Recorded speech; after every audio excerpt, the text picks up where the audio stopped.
Yes, तो आपका ये सब्जेक्ट है, जो सब्जेक्ट मुझे दिया गया है आपको पढ़ाने के लिए, दैट इज इंग्लिश कम्युनिकेशन और कम्युनिकेटिव इंग्लिश। दोनों सेम चीज है। अगर मैं कोई और बोल रही हूँ तो दैट ये मत सोचिएगा कि मैं कुछ और सब्जेक्ट के बारे में बात कर रही हूँ। दोनों ही सिमिलर चीज है, सेम चीज है। कम्युनिकेटिव इंग्लिश और इंग्लिश कम्युनिकेशन दोनों ही सेम चीज है। So there are two words in this subject itself. जो सब्जेक्ट है उसमें ही दो वर्ड्स हैं जिनके बारे में ये पूरा सब्जेक्ट मुझे पढ़ाना है। पहला वर्ड है आपका English. English is a language, ठीक है, जिसको हमें एज अ लैंग्वेज ही पढ़ना होगा। जैसे आप हिंदी लैंग्वेज सीखे थे उसी तरह हम लोग इंग्लिश लैंग्वेज सीखने की कोशिश करेंगे। Second word is communication. Communication is your art, ठीक है। जिस तरह आप पेंटिंग करना सीखते हैं, जिस तरह आप सिंगिंग करना सीखते हैं, जिस तरह आप डांसिंग करना सीखते हैं, इन सिमिलर वे कम्युनिकेशन भी एक आर्ट है जिसे हम एक आर्ट की तरह ही देखेंगे।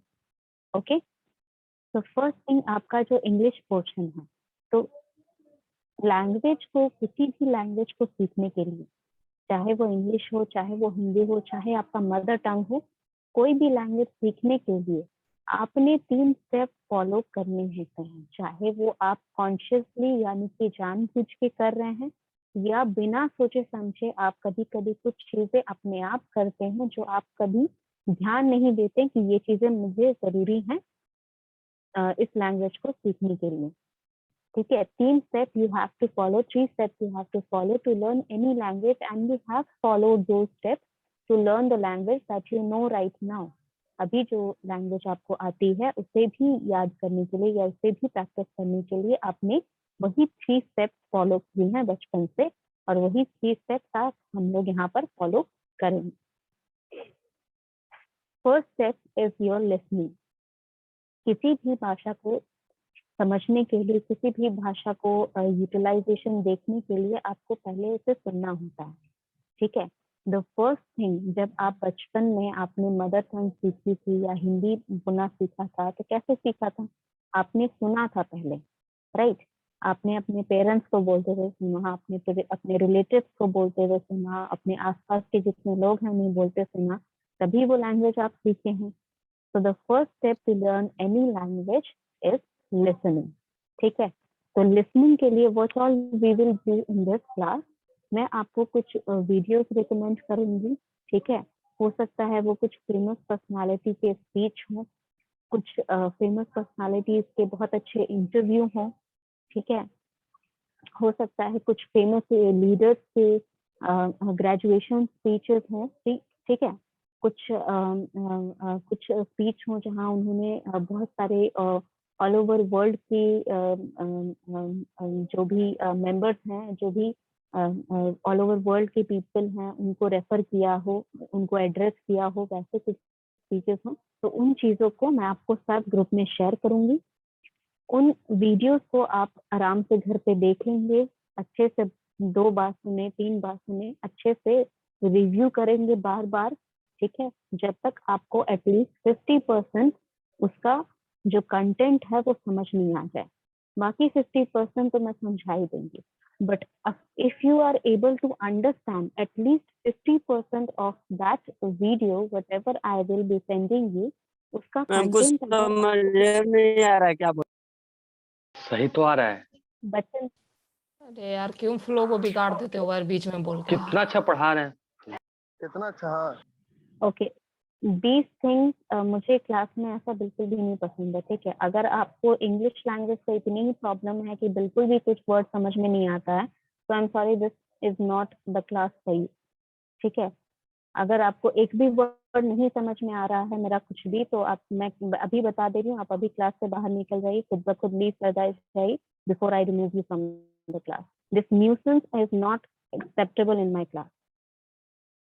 ऐसा अगर है कि कुछ भी जो मैं समझा रही हूँ अगर नहीं समझ में आ रहा है, and I am sorry, but my expectation from you guys are was, I would say कि बहुत ज्यादा ही हाई मैंने रख ली थी, ठीक है। You are not year student या सेकेंड ईयर स्टूडेंट, आप 1 साल कॉलेज में रह चुके हैं, आपने देखा है अपने सीनियर्स को प्लेसमेंट लेते हुए, आपने देखा है अपने टीचर्स को प्रेजेंट करते हुए, आपने इतनी सारी स्पीचेस सुनी है, डायरेक्टर सर के स्पीचेस, मोटिवेशनल स्पीचेस सुनी है, इसके बावजूद अगर आप कह रहे हैं कि इंग्लिश और कम्युनिकेशन मैं सिखाना चाह रही हूँ आपको और आपको समझ में नहीं आ रहा है, then I believe that is not very acceptable from you guys. आप लोग को इतना समझ में आना चाहिए कि जो मैं बता रही हूँ, मैं ऐसा फारसी नहीं बोल रही हूँ, ठीक है, ऐसे कोई लैंग्वेज में बात नहीं कर रही हूँ कि आपको समझ में नहीं आना चाहिए, ठीक है, मैं इंग्लिश बोल रही हूँ, मैं हिंदी में इतना बोल रही हूँ, जबकि मेरी जितनी लिटरेचर की क्लासेस हैं आप जाके पूछ सकते हैं, I have explained to them each and every word in English and Hindi, both language. जिस बच्चे को इंग्लिश लिखनी नहीं आती है वो आपको हिंदी में पूरा पोइट्री का रिव्यू पढ़ के बता देगा, इतना मैं एक्सप्लेन करती हूँ क्लास में। और ये भी चीज अगर आप अब नहीं समझ पा रहे हो तो आई एम सॉरी, फिर मैं यहाँ पर मैथिली और भोजपुरी में तो नहीं समझा सकती हूँ क्लास में। That's not the way to learn any language, ठीक है, ये कोई तरीका नहीं होता है कि if you are comfortable in one language तो उसी लैंग्वेज में हम सब कुछ पढ़ेंगे। मैथ्स पढ़ के दिखा दोगे क्या उसमें? You are a graduation student, not 5th class और 6th क्लास स्टूडेंट जो आप अपना कंफर्ट जोन खोज रहे हैं यहाँ पर। थोड़ा खुद से भी दिमाग लगाइए, ठीक है, कुछ भी कैसे नहीं समझ में आ रहा है, मैंने तो अभी स्टार्ट भी नहीं किया आपको कुछ समझाना, मैं तो आपको ये बता रही हूँ कि मैं आपको क्लास में कभी करने के लिए क्या दूंगी। This is an introductory class, जब आपको इंट्रोडक्शन ही नहीं समझ में आ रहा तो फिर मैं आगे क्या पढ़ाऊंगी आपको। And please do not disturb the flow, ठीक है, इस तरह बहुत बच्चों को भी इतना अच्छे से वो लोग सुन रहे थे, उनको भी परेशानी होती है, मुझे भी डिस्टर्ब हो जाता है। मैंने जो अपना फ्लो बना के रखा है, जिस तरह मैं आपको समझाऊंगी सारी चीजें, वो फ्लो बिगड़ने से दिक्कत होती है ना, फिर दोबारा नहीं बैठ पाते हैं उस तरह, नॉट डिस्टर्ब लाइक दिस, ठीक है। I have allowed you, like मैं यहाँ पर चाहती तो आपको म्यूट करके रख सकती थी, मैंने किया है ऐसे बाकी बैचेस में, वो परेशान कर रहे थे, मैंने सबको म्यूट करके रख दिया। Your senior student, that's why I am behaving like this, as a senior I am treating you, do not behave like 5-year-old। So as I was telling कि आपका जो लिसनिंग एक्टिविटी है उसके लिए आई will be giving you YouTube video, ठीक है, उसके link मैं आपके ग्रुप में शेयर करूंगी ताकि आप उन वीडियोस को देखें, सुने इंग्लिश में कैसे लोग बोलते हैं, ठीक है। मैं कोई बहुत हाई फाई ब्रिटिशर्स के वीडियो नहीं भेजने वाली हूँ और ना ही मैं आपके कुछ फॉरेनर्स के वीडियो मैं आपको भेजूंगी, मैं इंडियन लोगों के वीडियो भेजूंगी, जैसे हमारे अब्दुल कलाम जी हैं, उनके लेक्चर्स मैं आपको भेजूंगी, उनके स्पीचेस मैं आपको भेजूंगी। There are a lot of people who are giving motivational speeches in English from India, ठीक है, मैं उनके वीडियोस आपको भेजूंगी ताकि आपको इंडियन एक्सेंट में परेशानी ना हो। ऐसा नहीं होगा कि मैं पहले ही दिन आपको कोई ब्रिटिशर्स का वीडियो भेज दूंगी, मुझे भी पता है वो समझने में दिक्कत होगी आपको। I will be sending some video जो इंडियन पीपल हैं, जिनका एक्सेंट नहीं बदला है, जो आपको सिंपल इंग्लिश में समझा सकें why English is important और why communication is important in your life, ठीक है, वो वीडियोस मैं आपको सेंड करूंगी। And then we can have a discussion, ठीक है, हम फिर क्लास में डिस्कस करेंगे कि उस वीडियो से आपने क्या सीखा, जो जो चीजें आपने सीखी अबाउट द कम्युनिकेशन, ठीक है, उस स्पीकर का जो स्पीकर थे आपके, जो स्पीच बोल रहे थे, ठीक है, जो भी पर्सन है, फीमेल है मेल है, उनका बॉडी लैंग्वेज कैसा था, वो अपने ऑडियंस को किस तरह ट्रीट कर रहे थे, कैसे उनको एड्रेस कर रहे थे, ये सारी चीजें हम लोग क्लास में डिस्कस करेंगे, ठीक है। दिस विल हेल्प, जो लिसनिंग एक्टिविटीज होती हैं, पहला चीज क्या किसमें हेल्प करेगा कि जब आप कोई भाषा सुनते हैं तो कुछ वर्ड्स आप सुनेंगे जो आपको समझ में नहीं आएंगे, ठीक है, दैट इज 99% केसेस होंगे जहां पर पूरी स्पीच में कम से कम 5 से 7 ऐसे वर्ड होंगे जो आपको नए सुनने मिलेंगे, या कभी आपने उसका मतलब कभी खोजने की कोशिश नहीं की, या कभी जानते भी नहीं थे कि ऐसा कोई वर्ड एग्जिस्ट करता है, ठीक है। उससे क्या होगा कि जब जैसे बच्चे लैंग्वेज कैसे सीखते हैं, बच्चों को जब कोई नया वर्ड सुनने मिलता है तो उनके मन में क्यूरियोसिटी होती है, अरे इस वर्ड का मीनिंग क्या है, तो वो अपने पेरेंट्स से पूछते हैं, वो अपने टीचर्स से पूछते हैं कि मैम ये वर्ड का मीनिंग क्या होता है, क्योंकि उनके पास ये रिसोर्स नहीं है कि वो खुद से खोज सके। आप क्या करोगे, खुद से भी खोज सकते हो, ठीक है, आपके पास ये रिसोर्स है कि आप खुद सर्च कर सकते हो उस वर्ड का मीनिंग। दैट मीन्स आपको वो क्यूरियोसिटी जागेगी आपके अंदर कि नए वर्ड्स आप सीख सकें। जब आपको नए वर्ड्स का मतलब पता चल जाएगा, this is your first learning. ठीक है, ये पहला चीज है जो आप लर्न करोगे रीडिंग लर्निंग लिसनिंग एक्सरसाइज से। सेकेंड चीज क्या आप लर्न करोगे, जब आपको नए वर्ड सीखने मिल जाएंगे, ठीक है, when you know the meanings of new words, तब आप उन वर्ड्स को यूटिलाइज करके सेंटेंस का स्ट्रक्चर बनाओगे, जो कि आपका यस बच्चे बोलिए। Saurabh. Excuse me, ma'am. Yes. Ma'am, close the chat box in you. Chat box is closed बच्चे। Yes, ma'am. Chat There box is को no close कर chat. दीजिए मैम। बच्चे वो क्लोज ही है, there is no chat in the chat box. Okay, ma'am. अच्छा, yes. तो एज आई वाज टेलिंग कि आपका जो लिसनिंग एक्सरसाइज है, उससे हम मूव ऑन करके क्या सीखेंगे, पहले तो वोकैबुलरी लर्न करेंगे, ठीक है, प्लस आपकी क्यूरियोसिटी जागेगी कि नए नए वर्ड्स आपको सीखने मिलेंगे और उसका आप यूटिलाइजेशन करेंगे अपने सेंटेंस में। सेकेंड थिंग जो है that is your reading exercise. जब आप पढ़ते हैं कोई लैंग्वेज को, ठीक है, तब आप जैसे lot of things that you have read from all through your life, आपने कुछ कुछ वर्ड्स जो हैं वो सुने हैं, पढ़े हैं, यहाँ तक कि एक रिक्शा वाला भी जो होता है जिसने कभी स्कूल नहीं गया, वो भी इंग्लिश के कुछ वर्ड्स आज जानता है। क्यों जानता है? Because they are use in our common life. वो लोगों को सुनता है उसे यूज करते हुए, वो न्यूज़पेपर में पढ़ता है वो सारे वर्ड, ठीक है। जैसे हमारे पेट्रोल हो गया, ठीक है, petrol is an English word, it's not an Hindi word ना। उसे कैसे पता है पेट्रोल का क्या मतलब होता है? क्योंकि वो यूज करता है एवरीडे लाइफ में, है कि नहीं। जैसे रेंट हो गया, ठीक है, जैसे पेमेंट हो गया, ये सारे वर्ड उसे किसने सिखाए? कोई टीचर से क्लास करने गया था? वो नहीं करने गया था, वो सुनता है एवरीडे ये सारी चीजें, वो पढ़ता है ये सारी चीजें, इसी वजह से वो सीख गया ये सारी चीजें। तो सिमिलर वे में हम क्या करेंगे, पहले लिसनिंग एक्सरसाइज होगी, सेकंड आपका रीडिंग एक्सरसाइज। कॉम्प्रीहेंशन पैसेज दूंगी, ठीक है, छोटे छोटे पैसेजेस दूंगी मैं, जिसको आपको पढ़ना होगा, पढ़ के समझना होगा, उसके ऊपर कुछ क्वेश्चंस मैं बोल के बताऊंगी, या फिर कुछ क्वेश्चंस मैं लिख के दूंगी, जिसके आंसर्स आप हम लोग क्लास में डिस्कस करेंगे, ठीक है। ऐसा मत समझिएगा कि मैं बस आपको कंटेंट दे रही हूँ और आपको खुद से इवैल्यूएट करके खुद से आंसर करना है, ऐसा बिल्कुल भी नहीं है। जो भी कंटेंट मैं दूंगी, अगर आपको नहीं समझ में आ रहा है तो क्लास में मैं समझाऊंगी भी, ठीक है। तो नेक्स्ट हो गया हमारा रीडिंग एक्सरसाइज। लास्ट वन जो है हमारा, that is using the knowledge.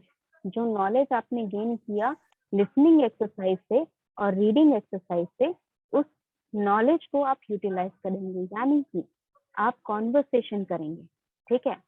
पहले बच्चा सुनता है वर्ड, फिर उसे पढ़ता है और फिर उसे बोलता है, या सेंटेंस में उसका यूज करके सीखता है कि कैसे बोला जाए सेंटेंस। तो वही चीज आप भी करेंगे, पहले आप लिसनिंग करेंगे, ठीक है, फिर आप रीडिंग करेंगे, फिर उसका सेंटेंस स्ट्रक्चर फॉर्म करेंगे, यानी कि I will be giving you written format, ठीक है। रिटन फॉर्मेट में सिखाऊंगी आर्टिकल लिखने के लिए, पैराग्राफ लिखने के लिए, स्पीच लिखने के लिए, लेटर लिखने के लिए, ईमेल लिखने के लिए, इन सब का फॉर्मेट मैं बता दूंगी। लिखना आपको होगा। कैसे लिखोगे? जो नॉलेज आपने गेन की, ठीक है, जैसे आपने कोई नया वर्ड सीखा, ठीक है, उसको आपको पता है कि वो वर्ड आप जो लेटर लिख रहे हो या जो ईमेल लिख रहे हो उसमें यूज किया जा सकता है, तो आप उसका यूज करोगे इसमें, ठीक है।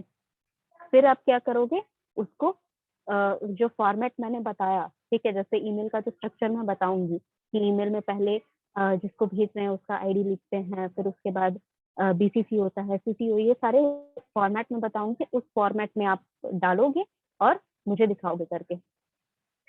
Okay, why is BBM student joining? अच्छा, whatever. So this is how your English language का जो आपका डेवलपमेंट होगा वो इस तरीके से होगा, ठीक है। अब कम्युनिकेशन पार्ट पे आते हैं। कम्युनिकेशन पार्ट पे हम लोग क्या क्या करना सीखेंगे। कम्युनिकेशन पार्ट के लिए कम्युनिकेशन मैंने बताया, कम्युनिकेशन के लिए लैंग्वेज सिर्फ एक मीडियम है, तो उसके लिए जरूरी नहीं है कि आपको इंग्लिश आनी ही आनी चाहिए, ठीक है। कम्युनिकेशन के लिए आपको सबसे ज्यादा जरूरत है कि आपको अपना जो मैसेज है, ठीक है, जो मैसेज आप भेजना चाहते हैं रिसीवर को, जिसको भी आप मैसेज भेजना चाहते हैं उसके पास वो मैसेज चला जाए, और जिस वजह से आपने भेजा है, जैसे कि मैं अभी आपको बता रही हूँ कि इंग्लिश कम्युनिकेशन क्यों इम्पोर्टेंट है। मेरा पर्पस यही है, आपको जो भी चीज मैंने अभी तक समझाई उसका पर्पस क्या है कि इंग्लिश कम्युनिकेशन इम्पोर्टेंट क्यों है, तो यही मेरा पर्पस है कम्युनिकेशन का। जब ये चीज आप समझ जाएंगे कि क्यों कम्युनिकेशन इम्पोर्टेंट है, क्यों इंग्लिश लर्न करना मेरे लिए इम्पोर्टेंट है, तब जाके मेरा कम्युनिकेशन, मेरा जो पर्पस है कम्युनिकेशन का, जब वो पूरा होगा तब जाके मैं कह सकती हूँ कि मेरा कम्युनिकेशन सक्सेसफुल हुआ और जो मेरा कम्युनिकेशन था वो इफेक्टिव हुआ, ठीक है, जब मुझे उसका प्रॉपर फीडबैक मिल जाएगा, ठीक है। तो मेन पर्पस आपका कम्युनिकेशन का होता है कि जो रिसीवर है, अगर मेरे रिसीवर आप हैं तो मेरा जो रिसीवर है, आप लोग सब ये बात समझ जाए कि किस लिए मैं ये मैसेज आपको सेंड कर रही हूँ, ठीक है, और किस इंटेंशन से, मतलब मेरा क्या मकसद है आपको ये मैसेज भेजने का, वो मकसद भी आपको समझ में आ जाए, वो मैसेज भी आपको समझ में आ जाए, और उस मैसेज का सही फीडबैक आप मुझे दे दें, तब जाके मेरा कम्युनिकेशन पूरी तरह सक्सेसफुल होगा, ठीक है। This is the circle of communication. Circle मतलब आपने ये कहीं सुना होगा कि communication is a cyclic process. ऐसा क्यों कहते हैं, क्योंकि जब मुझे फीडबैक मिला, मान लीजिए अभी जैसे बच्चे ने कहा कि नहीं समझ में आया, तो मैंने उससे पूछा कि ऐसा क्या है जो उसको समझ में नहीं आया, ठीक है। अगर वो बता देता कि ये पोर्शन मुझे मैम बिल्कुल समझ में नहीं आ रहा, आप इसे दोबारा बताइए, तो क्या मैं उसे दोबारा नहीं बताती, ठीक है। तो मतलब ये हुआ कि जो मेरा पर्पस है कम्युनिकेशन का, ठीक है, वो कंटिन्यूस तब तक चलेगा जब तक मेरा रिसीवर समझ ना जाए कि मैंने मैसेज में क्या सेंड किया है और क्यों सेंड किया है। ये दोनों चीजें समझना जरूरी है रिसीवर के लिए, ठीक है। तो this is how a communication works. तो जब कम्युनिकेशन इस तरह वर्क करता है, तो कम्युनिकेशन में क्या क्या चाहिए होगा जरूरी। पहली बात तो आपको मैसेज फॉर्म करना आना चाहिए। अगर मैं चाहती हूँ कि मेरा मैसेज आप लोग सब समझ जाए, तो मुझे उस तरीके से अपना मैसेज फॉर्म करना होगा कि आप लोग सब समझ जाए वो मैसेज, ठीक है। अगर मैं यहाँ पर सब कुछ पूरा ब्रिटिश इंग्लिश में एक्सेंट के साथ बोलने लगूं तो आप नहीं समझ पाओगे शायद, ठीक है। आधी बात तो आपको समझ में ही नहीं आएगी। आधे लोग जो समझने की कोशिश भी कर रहे होंगे वो कुछ देर बाद फिर थक हार के छोड़ देंगे कि अरे कुछ नहीं समझ में आ रहा है यार, नहीं समझने का मन है हमको। तो बीइंग अ स्पीकर, ठीक है, बीइंग द इनिशिएटर, स्पीकर को इनिशिएटर ऑफ कम्युनिकेशन भी कहा जाता है। क्यों कहा जाता है? इनिशिएट मतलब वो बंदा ये या वो पर्सन जो कुछ स्टार्ट कर रहा है, कुछ भी स्टार्ट कर रहा है उसको इनिशिएट करना कहते हैं, ठीक है। अगर मैं कहूँ कि जैसे हम लोग क्लास में अगर डिस्कशन करेंगे तो अगर मैं पूछूंगी कि who will start the discussion, who will initiate the discussion, तो जो पहला बंदा स्टार्ट करेगा डिस्कशन को उसे हम इनिशिएटर कहेंगे। तो जब इनिशिएटर कौन सा होता है कम्युनिकेशन में? स्पीकर होता है जो बोल रहा है। तो जब जो इनिशिएटर है उसका मेन काम यही है, क्योंकि पर्पस ऑफ कम्युनिकेशन क्या है कि रिसीवर को समझना है कि मैंने क्यों वो मैसेज भेजा और क्या मैसेज भेजा। तो जब वो मैसेज मैं अच्छी तरह फॉर्म ही नहीं करूंगी तो आपको कैसे समझ में आएगा? तो मुझे वो मैसेज अच्छी तरह फॉर्म करना है, उसका स्ट्रक्चर अच्छे से बनाना है, उसे एक तरीके में ढालना है ताकि आपको समझ में आए वो मैसेज क्या था और क्यों भेजा था, ठीक है। This is how, this is the first thing that you have to take care of when you are starting your communication. तो इसके लिए क्या करना होगा? आपको फॉर्मुलेट करने के लिए लैंग्वेज इज द मीडियम। जब आप वर्बल कम्युनिकेशन कर रहे हैं और जब आप नॉन वर्बल कम्युनिकेशन कर रहे हैं, दोनों के लिए ही इम्पोर्टेंट है कि वो दोनों चीजें आप ध्यान में रखेंगे। सी, दो तरह के कम्युनिकेशन होते हैं, तो आपने पढ़ा होगा, एक वर्बल एक नॉन वर्बल। वर्बल में क्या होता है if I'm able to share the screen, there was some glitches due to some network, जिसकी वजह से मैं शेयर नहीं कर पा रही हूँ। अदरवाइज ये सारी चीजें मैं आपको लिख के बताती ताकि आपको पता चलता कि मैं क्या बोल रही हूँ। ठीक है, वर्बल कम्युनिकेशन में होता है जब वर्ड यूज होते हैं। ठीक है, सेम चीज हमेशा याद रखना, कोई डाउट नहीं। वर्बल मतलब वर्ड, वर्ड यूज हो रहा है, इसका मतलब वर्बल कम्युनिकेशन हो रहा है। ठीक है, तो जब वर्ड यूज होता है, चाहे वो मैं बोल के बता रही हूँ, चाहे वो मैं लिख के बता रही हूँ, तो वो वर्बल कम्युनिकेशन में आएगा। इसका मतलब क्या हुआ कि वर्बल कम्युनिकेशन दो तरह के होते हैं, एक आपका ओरल, एक आपका रिटन। ओरल मतलब जो बोल के बोला गया हो, एक जो लिख के बोला गया हो, that is your written communication. तो ये दोनों चीजें आपकी वर्बल में आती हैं। तो जब आप वर्बल कम्युनिकेशन करते हैं तो आपका कंटेंट जिस लैंग्वेज में प्रिपेयर हो रहा है, क्योंकि वर्ड्स इन्वॉल्व हैं तो आपको लैंग्वेज ही ध्यान रखना होगा, राइट। तो वो लैंग्वेज जब ध्यान रखेंगे कि जो लैंग्वेज है उसको मैंने सही से स्ट्रक्चर किया है, सेंटेंस ठीक बनाया है, जो शब्द हैं जैसे यूज होने चाहिए वैसे यूज किया है, तभी सेंडर के पास, सेंडर जब भेजेगा तब रिसीवर समझ पाएगा उसको। जब आपके पास वर्ड नहीं है, ठीक है, when you are doing non verbal communication, non verbal मतलब जहां वर्ड्स यूज नहीं होते, ना आप बोल रहे हो ना आप लिख रहे हो, तब किस तरह का कम्युनिकेशन होता है। फॉर एग्जाम्पल, अगर मैंने बोला कि मैं आज बहुत खुश हूँ, तो क्या मेरा चेहरा आपको बता रहा है कि मैं खुश हूँ? यू कैन आंसर, क्या मेरा चेहरा आपको बता रहा है कि मैं खुश हूँ? No ma'am. No ma'am. No ma'am. जो मेरे वर्ड्स हैं, यस ओके, जो मेरे वर्ड्स हैं वो जब तक मेरे एक्सप्रेशन से मैच नहीं करते तो उन वर्ड्स का कोई मीनिंग नहीं रह जाता है, राइट।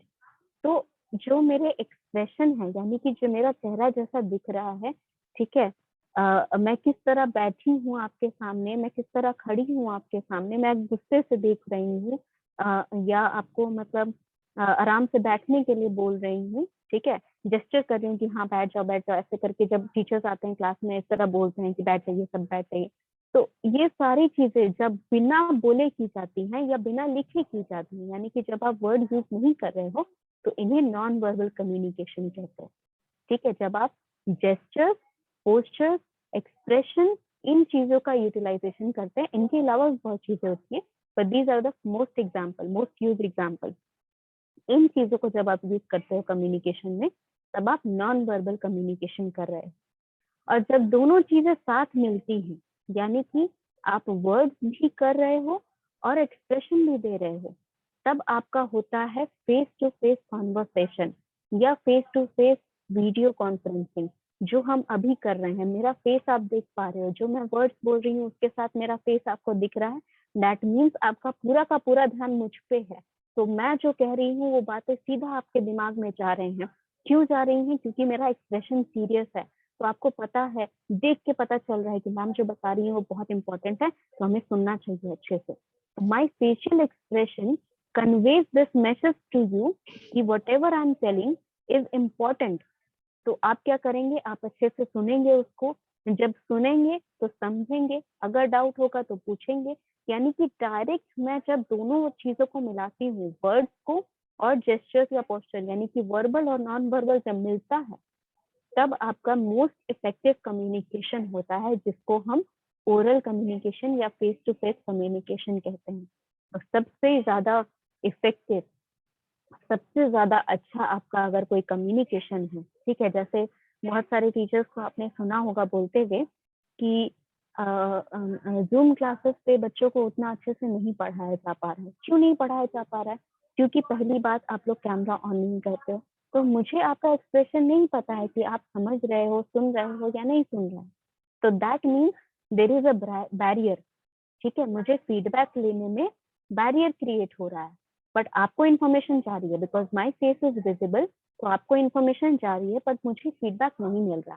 तो मुझे फीडबैक नहीं मिलने से क्या दिक्कत होगी?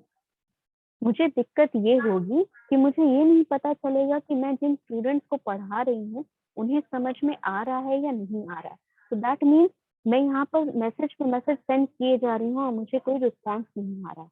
तो इससे क्या होगा, मुझे पता नहीं चलेगा कि मैंने जिस इंटेंशन से मैसेज सेंड किया, मैंने जिस मैसेज को सेंड किया, वो मैसेज आपने रिसीव किया या नहीं किया, जिस इंटेंशन से, जिस पर्पस से, जिस मतलब से मैंने भेजा था वो मैसेज, वो मतलब समझ में आया कि नहीं आया। तो वो सारी चीजें इंक्लूड करके आपका मोस्ट इफेक्टिव कम्युनिकेशन बनाती है। रिटन कम्युनिकेशन में क्या दिक्कत है, जैसे आपके आजकल चैट बॉक्सेस हैं, ठीक है, चैट व्हाट्सएप हो गया या फेसबुक मैसेंजर हो गया, ये सारे चैट बॉक्सेस में आपने देखा है कि इमोजी क्रिएट हो गए हैं। इमोटिकॉन्स आप यूज कर सकते हैं अपने फीलिंग्स बताने के लिए। क्यों इमोटिकॉन्स इतने जरूरी हैं? सिर्फ एंजॉयमेंट के लिए? उसका और भी तो कोई पर्पस होगा ना। क्या पर्पस हो सकता है इसका? Can anyone tell me? जो मैम इमोटिकॉन, जो मैसेज हम बहुत सारा लिख के भेजना चाहते हैं, वो अपने फीलिंग्स से एक्सप्रेस करके भी तो बता सकते हैं, अपनी भावनाओं को व्यक्त कर सकते हैं। बिल्कुल बिल्कुल बिल्कुल, जैसे कि मान लीजिए कि आपको मैंने कोई काम करने बोला, ठीक है, तो ma'am I have completed the work की जगह आप एक थम्स अप कर दोगे तो मुझे पता चल जाएगा कि मैम आपने काम कंप्लीट कर दिया, ठीक है। दैट मीन्स इसका दो पर्पस हुआ। पहला पर्पस क्या, कि जो आपका कम्युनिकेशन था, ठीक है, जो ड्यूरेशन ऑफ कम्युनिकेशन था वो शॉर्ट हो गया।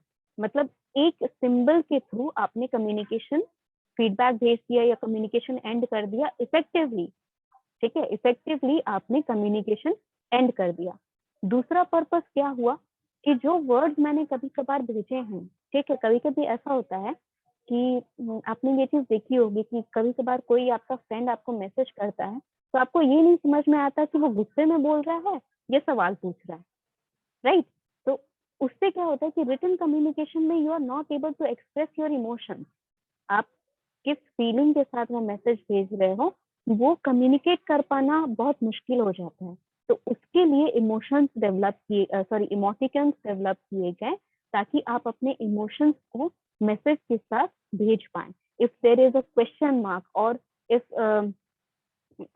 there is an angry face emoji in your message, इसका मतलब क्या हुआ, आप समझ गए कि आपके दोस्त ने जो कहा वो गुस्सा होके पूछ रहा है आपसे, या फिर सिर्फ जानकारी लेने के लिए पूछ रहा है, अगर क्वेश्चन मार्क है सिर्फ तो those symbols and emoticons are used to express जो गैप बीच में रह गया था, जो ओरल कम्युनिकेशन के अलावा जो वर्बल में कभी, जैसे आप किताबें जो पढ़ते हैं, किताबों में तो कभी कोई इमोटिकॉन्स नहीं रहते हैं, तो वहां पर कैसे आपका इमोशंस फील होता है, वहां तो या तो आपको बोलना पड़ता है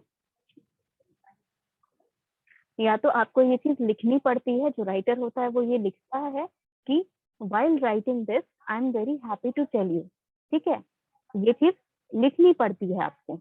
या फिर मैम आप क्या समझ के करते भी हैं, तो आप हम इमेजेस, समझ के भी सॉरी, तो मतलब समझ लेते हैं ना, पढ़ के भी समझ लेते हैं कि क्या होगा उसमें। हाँ हाँ बिल्कुल, जैसे कॉमिक में पढ़ के होता है, समझना पढ़ते हैं तो भी समझ जाते पॉसिबल, हैं। हाँ बिल्कुल, पढ़ के समझना भी पॉसिबल है, लेकिन वही तो मैं कह रही हूँ कि उसमें वहां पर लिखना पड़ता है, ठीक है, पूरा चीज एक्सप्लेन करना पड़ता है कि किस इमोशंस के साथ वो मैसेज सेंड किया जा रहा है आपको, ठीक है। जरूरी नहीं है कि वो आपको लिख के ही बताए कि I am happy to tell you this और I am happy to write this, ठीक है। तो कुछ चीजें जो हैं वो आप पढ़ के ही पता लगाएंगे कि वो जो राइटर है वो लिखते टाइम क्या लिखना चाह रहा है, कि खुश है कैरेक्टर या फिर दुखी है कैरेक्टर, ये पूरा पढ़ना पड़ेगा आपको। नहीं तो और क्या मेथड हो सकता है, आप इमेज के थ्रू बता सकते हैं, राइट। आप एक इमेज वहां पर बना देंगे तो वहां पर इमेज देख के आपका जो रीडर है या जो ऑडियंस है वो समझ पाएगी कि आप किस पर्पस से वो मैसेज सेंड कर रहे थे। So that means there are different ways, ठीक है। अभी के लिए, पहले नहीं थे, पहले there were many barriers in writing written communication. अभी उतने बैरियर्स नहीं हैं because we have created many ways to express our emotions. तो उससे क्या हुआ, हमारे बैरियर्स कम हो गए, ठीक है। तो कम्युनिकेशन का हमारा जो भी पोर्शन रहता है वो अभी तक हमने क्या सीखा, पहला आपको पार्ट, यानी कि आपको जो मैसेज है वो किस तरह क्रिएट करना है कि आपका जो रिसीवर है वो समझ जाए कि किस इंटेंशन से आप वो भेजना चाह रहे हैं। अब सेकेंड थिंग क्या यहाँ पर इम्पोर्टेंट है, किस चैनल के थ्रू आप भेज रहे हैं मैसेज, ठीक है। मान लीजिए कि अगर मैं चैनल यूज कर रही हूँ बुक लिखकर मैं किसी एक टॉपिक पे बुक लिख रही हूँ, ठीक है, तो वो चैनल उतना ज्यादा इफेक्टिव नहीं है अगर मैं अपना एक यूट्यूब चैनल क्रिएट करके उस पर वीडियोस डाल रही हूँ। ऐसा क्यों? क्योंकि जब मैं वीडियोस डाल रही हूँ तो उस पर कॉमेंट्स आएंगे, ठीक है, कॉमेंट्स पे मुझे फीडबैक मिलेगा, ठीक है, मेरी वर्बल नॉन वर्बल दोनों ही कम्युनिकेशन का यूज करके मैं अपने ऑडियंस को अच्छी तरह समझा पाती हूँ कि जो मैं मैसेज सेंड करना चाह रही हूँ वो अच्छे से समझ पाएंगे। अगर मैं एक किताब लिख रही हूँ, ठीक है, उससे क्या होगा कि पहले तो मेरे जो रीडर्स हैं उन्हें वो पूरी किताब पढ़नी पड़ेगी। हो सकता है मैं इतनी मोटी किताब लिखूं तो पूरी किताब पहले पढ़नी पड़ेगी, फिर उसके बाद रिव्यू सेक्शन ढूंढना पड़ेगा। अगर कहीं ऑनलाइन है तो वो रिव्यू सेक्शन खोज के वहां रिव्यू डालेंगे, अगर ऑनलाइन नहीं है तो मेरा एड्रेस खोज के मुझे एक चिट्ठी लिखनी पड़ेगी। मतलब बहुत सारा बड़ा प्रोसीजर है to send me a feedback of their book, ठीक है, ऑफ माई बुक, ठीक है। तो ये बहुत बड़ा बैरियर हो जाता है कम्युनिकेशन में। तो चैनल हमें खोजना होगा, सबसे अच्छा चैनल क्या हो सकता है कम्युनिकेट करने के लिए। Last but not the least, अगर आप रिसीवर एंड पे हैं, यानी कि आप अगर मैसेज रिसीव कर रहे हैं, ठीक है, तो ऑडियंस पहले तो स्पीकर ये देख ही रहा है कि आप किस तरह के ऑडियंस है, उस हिसाब से वो कंटेंट क्रिएट करके वो आपको दे रहा है। बीइंग अ रिसीवर, आपका भी ये रिस्पॉन्सिबिलिटी बनता है कि आप वो मैसेज जो है वो पहले देखें कि सेंडर ने किस इंटेंशन से भेजा है, ठीक है। पहले उस राइटिंग का जो भी रिटन है, चाहे वो वर्ड्स बोले गए हैं, पहले उनके पीछे का इमोशन समझेंगे, फिर उसके बाद उस मैसेज को इंटरप्रेट अच्छे से करेंगे कि किस पर्पस से ये मैसेज भेजा गया है और ये मैसेज का क्या मतलब है। ये आपका रिस्पॉन्सिबिलिटी है। बीइंग अ रिसीवर, ये आपका रिस्पॉन्सिबिलिटी है कि आप उसका इंटेंशन समझें और फिर उसको मैसेज को समझें और फिर उसका फीडबैक दें, भले वो फीडबैक वर्बल हो, नॉन वर्बल हो या फिर एक्शंस के थ्रू हो, ठीक है। अगर मैंने आपको ऑर्डर दिया कि next Friday you will be having a test, you should be present in the class, तो ये चीज के लिए आपको ना ही मुझे कोई वर्बल कंफर्मेशन देने की जरूरत है और ना ही मुझे कोई नॉन वर्बल कंफर्मेशन देने की जरूरत है। आप चुपचाप यहाँ पर फ्राइडे को आ जाइए college. That is the most effective way to tell me that मेरा मैसेज जो है वो आप तक पहुंच गया था और सही मकसद से पहुंच गया था। ओके, अगर मैं कह रही हूँ कि these are the questions that we are going to discuss today। Discuss का क्या मतलब हुआ कि मैंने क्वेश्चन बोला आपको, आप मुझे उस क्वेश्चन का आंसर बताएंगे जो आप सोचते हैं कि सही आंसर है। फिर मैं बताऊंगी कि हाँ ये वाला पार्ट सही है लेकिन इससे थोड़ा मॉडिफाई हो सकता था, या ये वाला पार्ट गलत है, इसको इस तरह हम सही कर सकते हैं। तो इससे क्या होगा, हमारा एक कंटिन्यूअस साइकिल चलेगा जब तक वो क्वेश्चन हम क्लियर आउट नहीं करते हैं। तो this is me sending a message and then you giving a feedback। तो ये कंटिन्यूअस साइकिल तब तक चलेगा जब तक आपको, मान लीजिए 4 क्वेश्चन है, चारों क्वेश्चन का आंसर पता चल जाए, आपको समझ में आ जाए और आप खुद से लिख पाए। तो दीज आर द थिंग्स। और कम्युनिकेशन के लिए हम यहाँ पर क्लास में करेंगे क्या? कम्युनिकेशन के लिए मैं आपको कुछ एक्टिविटीज कराऊंगी, ठीक है। एक्टिविटीज हो सकता है कि स्पीच हो, डिबेट हो, जीडी हो।